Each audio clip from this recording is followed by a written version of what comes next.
When the ta'ats are done without an intention or intended for Allah's sake, blessings are given.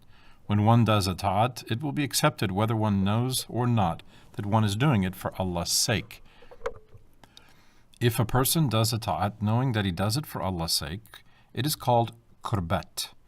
While doing an action which is qurbat, one does not have to intend, so the rewards will be given. The ta'at in which it is necessary to intend for Allah's sake so that rewards are given is called ibadat, or worshipping. The abdest, or ritual ablution, that is performed without an intention is not an act of worshipping, but it is qurbat. However, one has cleaned oneself and can now perform namaz. It is understood that every act of worship is qurbat and ta'at. Reading the Quran al-Kareem, donating property as a waqf, emancipating a slave, giving alms, making a wudu, and the like, since an intention is not necessary in order to receive blessings, are ta'at and qurbat. Yet they are not acts of worship. While doing an action which is a ta'at or qurbat, if one intends for Allah's sake, one has done an act of worship. However, they are not commanded as acts of worship. It is not qurbat, but it is ta'at to learn such branches of knowledge as physics, chemistry, biology, and astronomy, which help men to know Allah. Unbelievers comprehend Allah's existence, not while learning them, but after learning them. It is a sin to perform any ta'at with a bad intention. Beautiful thoughts increase the reward of a ta'at. For example, it is ta'at to be in a mosque. It will be more rewarding if one intends to visit the house of Allah, thinking that the mosque is the house of Allah.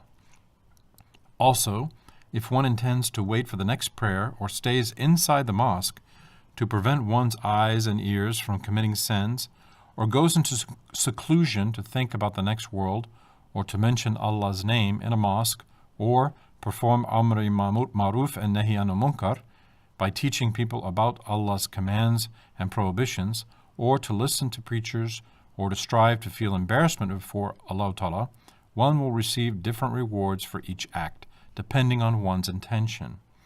Every ta'at has various intentions and rewards. Ibn Abidin, rahmatullahi alayh, explains these while explaining how to send a proxy to Mecca for pilgrimage. Every mubah is a ta'at when done with goodwill. It is a sin when done with ill will.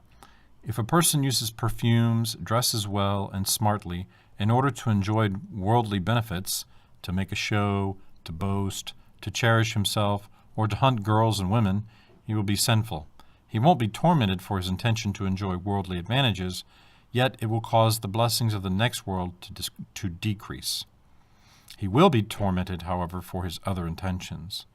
If this person dresses smartly and uses perfumes because it is a sunnat, if he intends to pay reverence to a mosque and not to hurt the Muslims who sit by him in the mosque, to be clean, to be healthy, to protect Islam's dignity and honor, he receives different rewards for each of these intentions of his.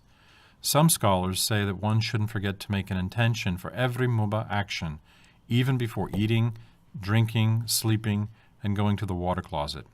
One should be careful about one's intention when beginning a mubah action. If one's intention is good, one should do that act. If the intention is not for Allah Ta'ala, one shouldn't do it.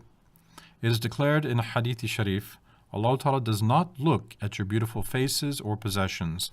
He looks at your hearts and deeds. That is, Allah Ta'ala doesn't give anybody rewards or gifts in consideration of his new, clean clothes, good deeds, possessions, and rank. He gives him rewards or torments because of his thoughts or the intention behind his actions.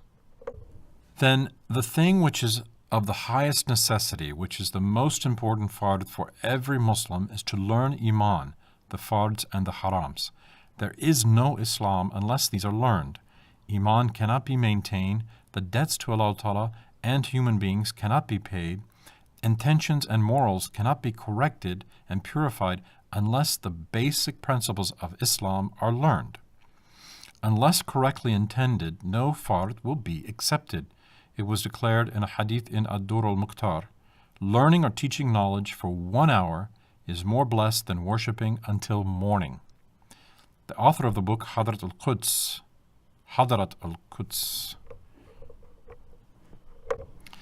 Then, the thing which is of the highest necessity, which is the most important fard for every Muslim, is to learn Iman, the fards and the harams.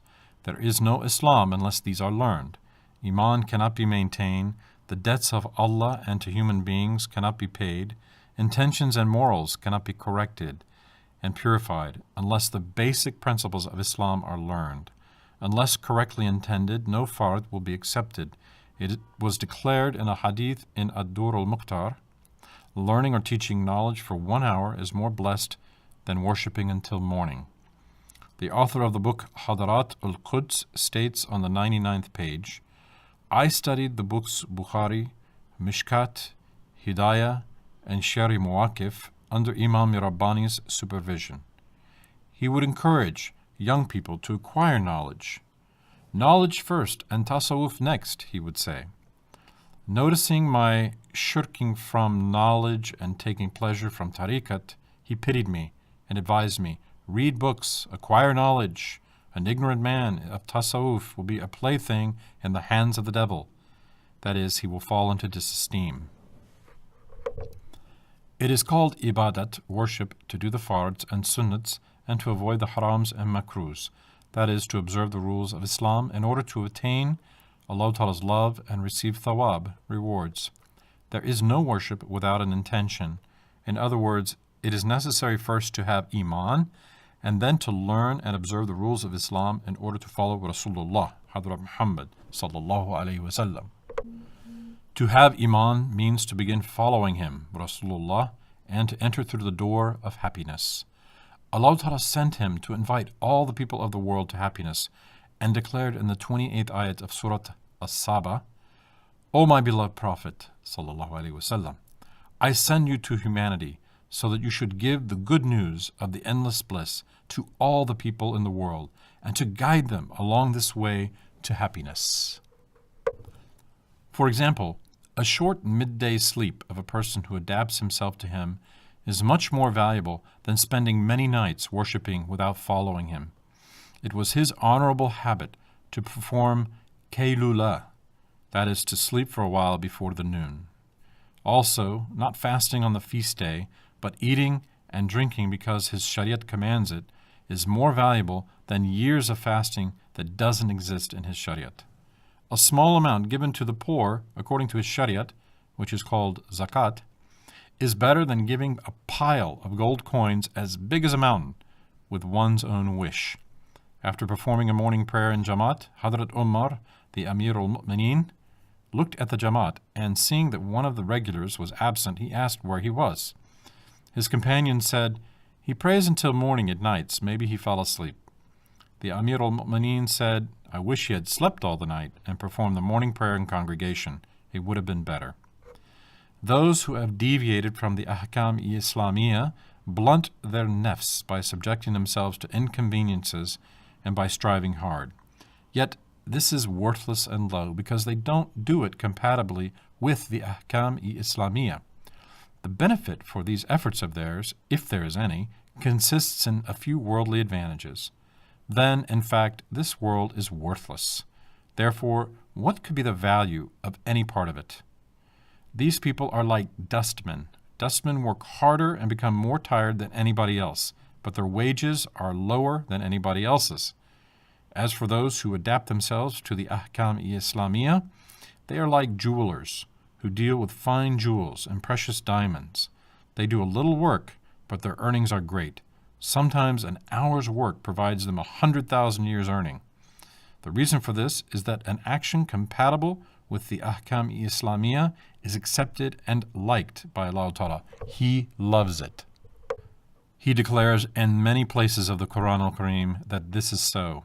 For example, he declares in the 31st ayat of Surah Al-Imran, O my beloved Prophet sallallahu alaihi wasallam, tell them, if you love Allah Ta'ala, and if you want Allah Ta'ala to love you in turn, adapt yourselves to me.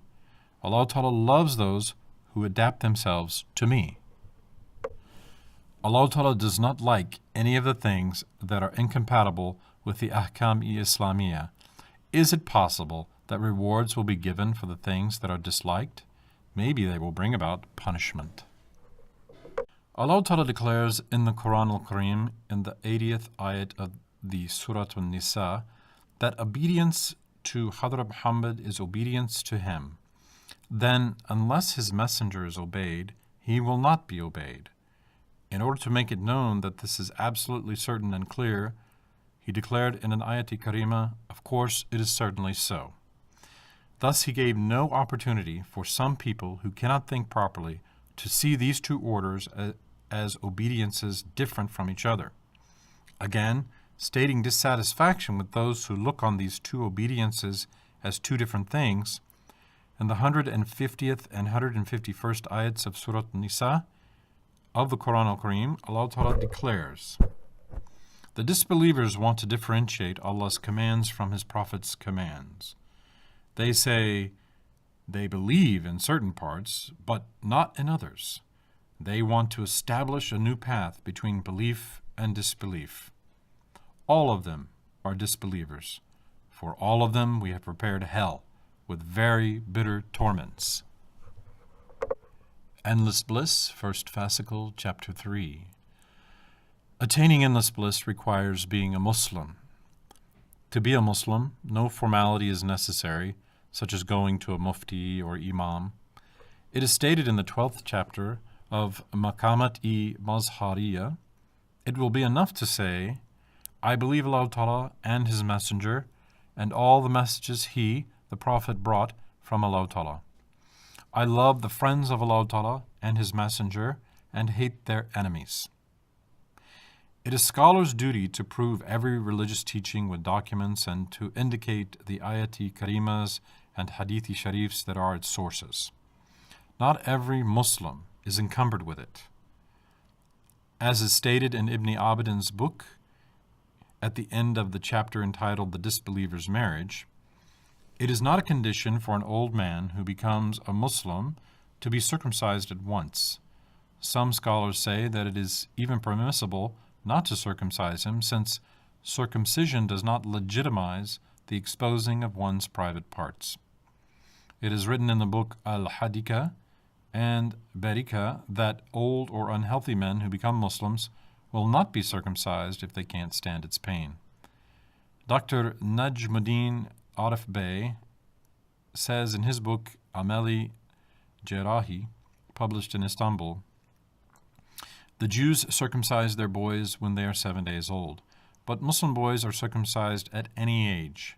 Many Christians in Europe and in the United States have themselves and their boys circumcised, thinking that it is good for their health.